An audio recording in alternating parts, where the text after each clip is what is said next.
প্রিয় দর্শক সকলকে আমার এই চ্যানেলে স্বাগত জানাই। আজকে আমি সম্পূর্ণ নতুন একটা বিষয় নিয়ে আলোচনা করব। বন্ধুরা, আজকের এই ভিডিওতে আমরা জানব যে প্রত্যেক স্ত্রীর কি সেই এমন জিনিস যা প্রত্যেক স্বামীকে নির্লজ্জ হয়ে দেখা উচিত। আর যে সকল স্বামী তাদের স্ত্রীদের এই তিনটি জিনিসের উপর নজর রাখে তাদের ঘরে কখনো অভাব বাসা বাঁধতে পারে না, তার ঘর সর্বদা দ্বন্দ্বলতে ভরা থাকে। বন্ধুরা, তাহলে চলুন জেনে নেওয়া যাক কি সেই তিনটি বিষয় যা প্রত্যেক স্বামীরই জেনে রাখা উচিত। ভিডিওটি শুরু করার আগে আপনাদের কাছে একটাই অনুরোধ, চ্যানেলে যদি নতুন হয়ে থাকে তাহলে দয়া করে আমার এই ছোট্ট চ্যানেলকে সাবস্ক্রাইব করে আমার পাশে থাকবেন এবং আপনাদের মূল্যবান মতামত নিচের কমেন্টে জানাতে ভুলবেন না। বহু বছর আগের কথা, এক গ্রামে সুমন নামে এক ব্যক্তি বাস করত। তার সাথে তার স্ত্রীর সম্পর্ক একদম ভালো ছিল না। সুমন বাবুকে তার স্ত্রী সবসময় অপমান করতেন এবং নানান কথা বলে খোঁটা দিতেন। সুমন বাবুর টাকা পয়সার প্রচুর অভাব ছিল, তিনি প্রচুর পরিশ্রম করতেন, কিন্তু তারপরেও তার ঘরে কখনো মা লক্ষ্মী উদয় হতেন না। তার উপার্জন করা সমস্ত অর্থই কোনো না কোনোভাবে খরচ হয়ে যেত। তিনি চাইলেও সেই অর্থ ধরে রাখতে পারতেন না। টাকা পয়সার অভাবের জন্য তার স্ত্রী তাকে প্রায়শই নানান ধরনের কথা শোনাতেন। যত দিন যেতে লাগলো সুমন বাবু এত গরিব হয়ে পড়তে লাগলেন যে তার ঘরে টাকা পয়সা তো দূরের কথা, ঠিক করে দুই বেলা দুই মুঠো খাবার জোগাড় করতে তিনি পারতেন না।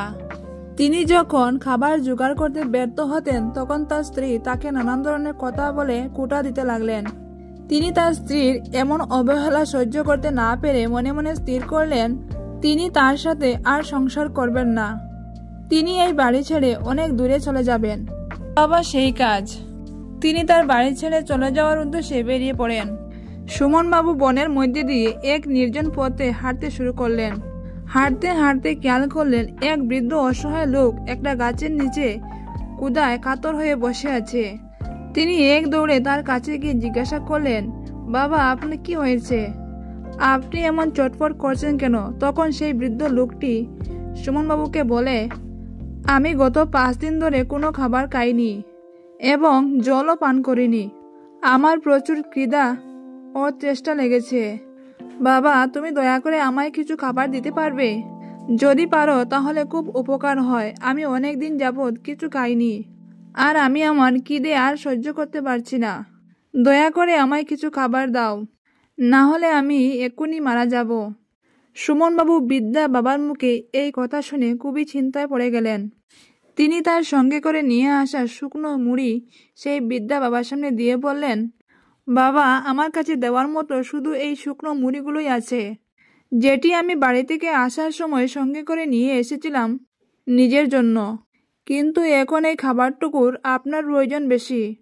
তাই বাবা, দয়া করে এই খাবারটি গ্রহণ করুন এবং আপনার ক্ষুধা নিবারণ করুন।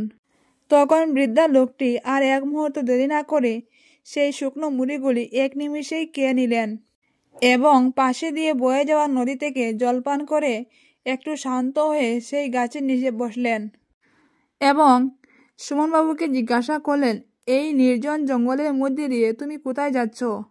তখন সুমনবাবু উত্তর দিলেন, যেদিকে দু চোখ যায় সেদিকেই চলে যাচ্ছি। আমি জানি না আমি এখন কোথায় যাব। আমি শুধু এইটুকু জানি আমি আর ঘরে ফিরে যাব না। তাতে এই জঙ্গলে যদি আমার মৃত্যু হয় তাতে আমি সেটার জন্য প্রস্তুত আছি। তা শুনে বৃদ্ধা লোকটি আবার জিজ্ঞাসা করলো, কিন্তু তুমি তোমার বাড়ি ছেড়ে কেন বেরিয়ে এসেছ?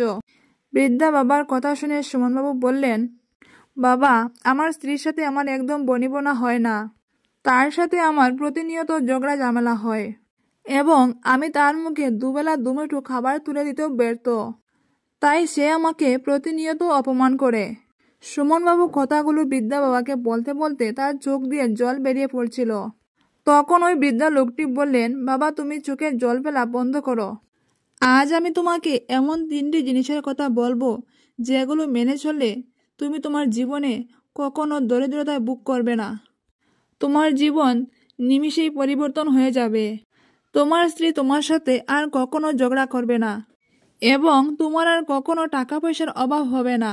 যে পুরুষ তার স্ত্রীর এই তিনটা জিনিস দেখে তার ঘরে আর কখনো অর্থের অভাব হয় না। তখন ওই বৃদ্ধা লোকটি বলতে শুরু করলো, এক গ্রামে এক জেলে বাস করত। জেলে সারাদিন নৌকা নিয়ে নদীতে মাছ ধরে বেড়াতো এবং সেই মাছ বিক্রি করে যে অর্থ উপার্জন করত সেই অর্থ দিয়ে তাদের সংসার চলত। জেলে এবং জেলের স্ত্রী তারা একে অপরকে অনেক ভালোবাসত। সেই গ্রামে সকলে বলাবলি করত, জেলে তার স্ত্রীকে ছাড়া কিছুই বুঝে না। তাদের ভালোবাসা দেখে সেই গ্রামের মানুষেরা অনেক হিংসা করত। তাদের এমন ভালোবাসার কথা একসময় রাজার কান পর্যন্ত পৌঁছে যায়। রাজা যখন রানীকে সেই জেলে এবং জেলের স্ত্রীর কথা বলছিলেন, তখন রানী রাজাকে বললেন, জেলের স্ত্রী হয়তো অনেক ভালো, তাই জেলেকে এত ভালোবাসে। রাজা রানীর কথা বিরোধিতা করে বললেন, না, জেলের স্ত্রী থেকে জেলে অনেক বুদ্ধিমান, তাই সে তার স্ত্রীকে বেশি ভালোবাসে। জেলে এবং জেলের স্ত্রী কে কাকে বেশি ভালোবাসে এই নিয়ে রাজা এবং রানীর মধ্যে দ্বন্দ্ব বেঁধে যায়। সেই দ্বন্দ্ব এক পর্যায়ে চরম সীমায় পৌঁছে যায়। তখন রাজা এবং রানী দুজনে ঠিক করলেন, জেলে এবং জেলের স্ত্রী কে কাকে বেশি ভালোবাসে তা বোঝার জন্য একটা পরীক্ষা নেবেন। রাজা তখন একজন সৈনিককে ডাকলেন।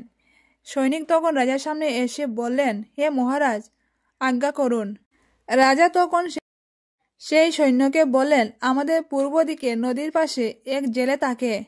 তুমি সেই জেলের বাড়িতে যাও এবং জেলেকে গিয়ে বলো, জেলে যদি তার স্ত্রীকে হত্যা করে তাহলে রাজামশাই তাকে তার রাজ্যের অর্ধেক অংশ দান করবেন। রাজার আদেশ পাওয়ার পরেই সৈনিক সেই জেলের বাড়ির উদ্দেশ্যে রওনা করে দেয়। জেলের বাড়ির কাছে এসে সেই জেলেকে ডাক দেয়। ডাকাডাকির আওয়াজ শুনে জেলের স্ত্রী বাড়ির বাইরে বেরিয়ে আসে আর বলে, জেলে এখন বাড়িতে নেই, সে নদীতে মাছ ধরতে গিয়েছে। সৈন্য তখন নদীর দিকে রওনা দেয় এবং কিছু দূর যাওয়ার পরেই সে জেলেকে দেখতে পায় যে সে নৌকা নিয়ে নদীতে জাল ফেলছে। সৈন্য নদীর পাড় থেকে সেই জেলেকে জোরে জোরে ডাকতে থাকে। জেলে সৈনিকের ডাক শুনে কিছুক্ষণের মধ্যে নদীর পাড়ে উপস্থিত হয়। সৈনিক তখন সেই জেলেকে বলে, আমি রাজার দূত, আমি তোমার জন্য একটা প্রস্তাব নিয়ে এসেছি। মহারাজ বলেছেন, আপনি যদি আপনার স্ত্রীকে হত্যা করেন তাহলে মহারাজ আপনাকে রাজ্যের অর্ধেক অংশ আপনার নামে করে দিবেন। তা শুনে জেলে বলে, আপনি রাজাকে গিয়ে বলে দিবেন, রাজ্যের অর্ধেক সম্পত্তি কেন, রাজা যদি সম্পূর্ণ রাজ্য আমাকে দান করেন তবুও আমি আমার স্ত্রীকে হত্যা করব না। জেলের এমন কথা শুনে তৎক্ষণাৎ মহারাজের উদ্দেশ্যে সৈনিক যাত্রা করল এবং প্রাসাদে ফিরে এসে মহারাজকে সমস্ত কথা খুলে বলল। সৈন্যের মুখে এমন কথা শুনে রাজামশাই রানীকে বললেন, দেখো, তোমাকে আমি বলেছিলাম না জেলে তার স্ত্রীকে বেশি ভালোবাসে। তখন রানীমা রাজামশাইকে বলেন, ঠিক আছে, তুমি তো জেলের পরীক্ষা নিয়েছো, এবার তার স্ত্রীর পরীক্ষা নেব আমি, এবং তারপরেই আমরা ঠিক করব কে কাকে বেশি ভালোবাসে। তারপর রানীমা অন্য আরেকটি সৈন্যকে ডাক পাঠান এবং সেই সৈন্য যখন রানীমায়ের সন্নিকটে উপস্থিত হন তখন রানীমার সৈনিককে বললেন, তুমি ওই জেলের স্ত্রীর কাছে যাও এবং তাকে গিয়ে বলো, তুমি যদি জেলেকে হত্যা করো তাহলে রাজামশাই তার রাজ্যের অর্ধেক অংশ তোমার নামে করে দেবে।